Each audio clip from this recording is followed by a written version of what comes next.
Jamie Gibbons didn't turn on the lights. She just set her purse down by the front door and took off her coat. The wooden door was mottled with clumps of old paint, and it didn't want to close. She lifted and leaned on it, and it settled into the frame, protesting the whole way. She locked it. The clothesline strung across the living room was hung with damp clothes that weren't going to be dry by the morning, but at least they were clean. James' school books were scattered all over the place. She'd have to get up early and nag him to get them all picked up before he left for school. That boy.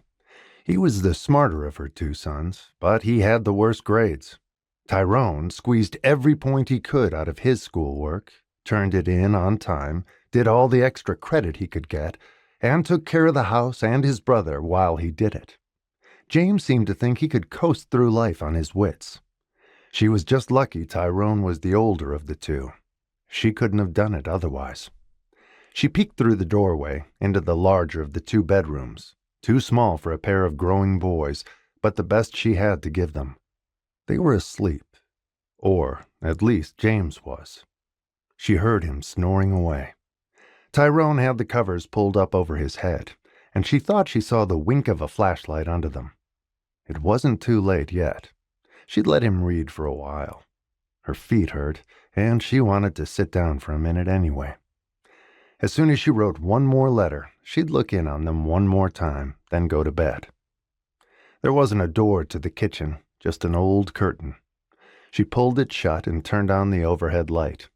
It flickered and went out. She'd have to call the landlord in the morning. She turned on the tiny lamp she had on the kitchen table for writing. It turned the room soft and yellow.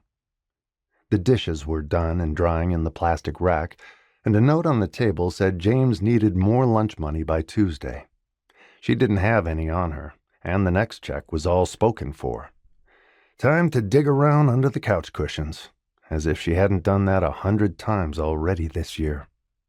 Jamie didn't have to look inside the refrigerator to know it was empty. She'd wait until work tomorrow to eat. The boys would have a few days' grace until the school cut off their lunches.